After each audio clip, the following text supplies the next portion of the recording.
Hi BookTube. I'm here with a Friday Reads and a check-in for the project that I'm doing in March, and that was to read a book a day.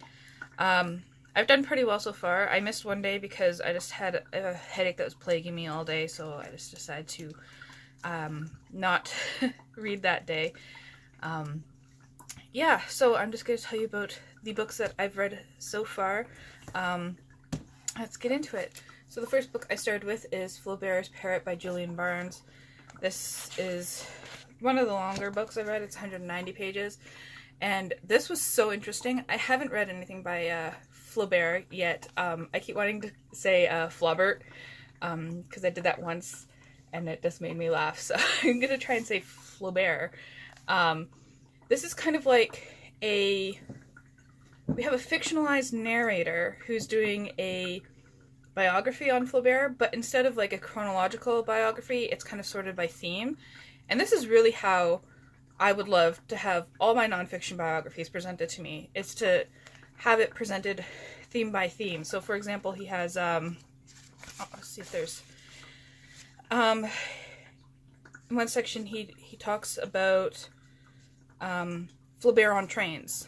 And another one, he gives a whole chapter to Flo Bear's lover, Louise Colette. And then another chapter he talks about Madame Bovary.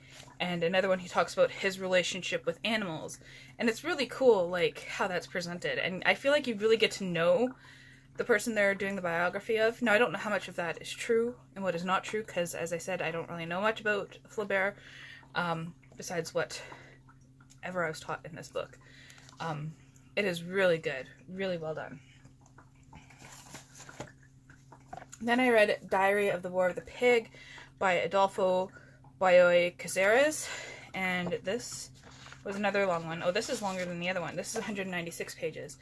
And this takes place in Argentina, and it is about a group of, they tell us they're old, and then we find out that the guy's not even 60 yet. Like, he's still in his 50s. I don't consider that old. But anyways, a group of old guys who are being targeted by the youth and, like, being beaten to death in the streets.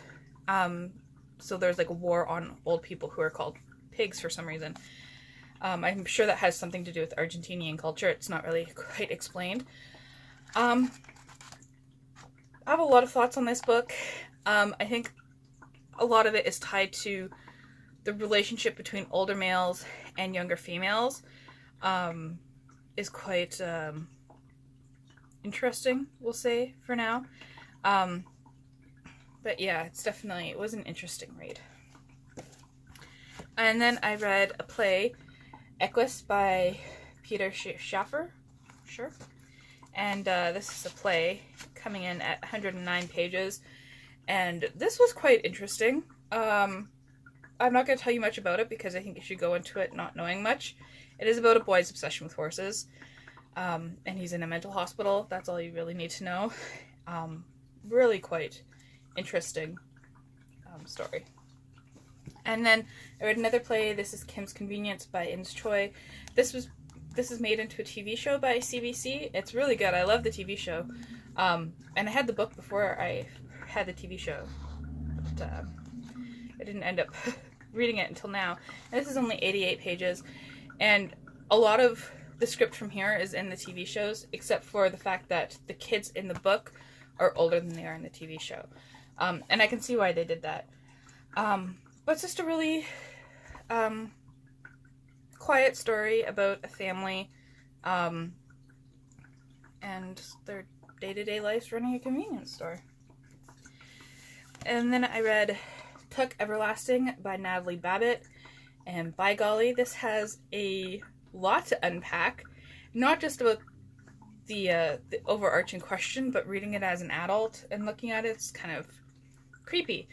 So this is about a family who unknowingly drink from the spring that grants eternal life. As in, like, they can't even be harmed. The father tries to shoot himself, and the bullet just goes right through him. And a little girl kind of stumbles upon them. And when I say little girl, I mean 10. Right? She's 10 years old. and she stumbles upon them. And then we have the 17-year-old. I mean, he's in the body of a 17-year-old, but he's really like 140 years old at this point, telling the 10-year-old girl, hey, when you're 17, drink the water and come marry me. I'm like, she's 10. Stop grooming her. That's gross. So that was my main issue with that, but it's a really nice story otherwise. And then I read most of Poor Folk by Fyodor Dostoevsky, and I love Dostoevsky. I think he's a brilliant writer, but I actually DNF'd this one. And that's because I could not stand the main, well, there's two main characters. And let me tell you what it's about. Poor Folk is about,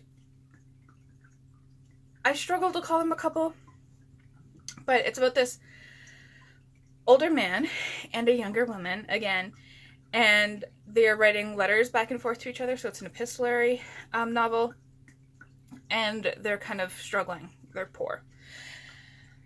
But the guy, Makar, I'm not even going to try and pronounce that, Dievshkin, is such, I hope you guys know what I mean when I say nice guy. Like, he's just like, blames her for everything, won't take any blame. You know, he's like, I'm the nicest guy you'll ever meet, and I'm better than you, even though she's clearly better. She's better educated. She's in a better position than him. It's just, like, it's so frustrating. I just, like, I really don't like this couple because he's in a position of power over her. Age-wise, he's, like, paying for her to live. And then he, like, says, like, you don't know what you're talking about when you talk about literature. I have zero education. You're well educated, but I know what I'm talking about. Kind of, oh, it's just so frustrating. I was just like, ugh. So I guess, and it was boring. It didn't feel, it just felt really repetitive. And I read about 80 of the 101 pages. So yeah, that was disappointment. And today, I'll be reading this Cairo Caf by Naguib Mahfouz, and this is a Egyptian novel, and I'm just going to read the top part here. 3 young friends survive interrogation by the secret police, only to find their lives poisoned by suspicion, fear, and betrayal. And this is really short. I don't even think it's 100 pages long.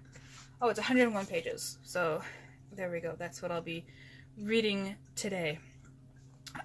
So let me know what you read this week. Let me know if Poor Folk got better, if you've read it. Like, it's just so disappointing. Yeah, that's it, and thank you for watching.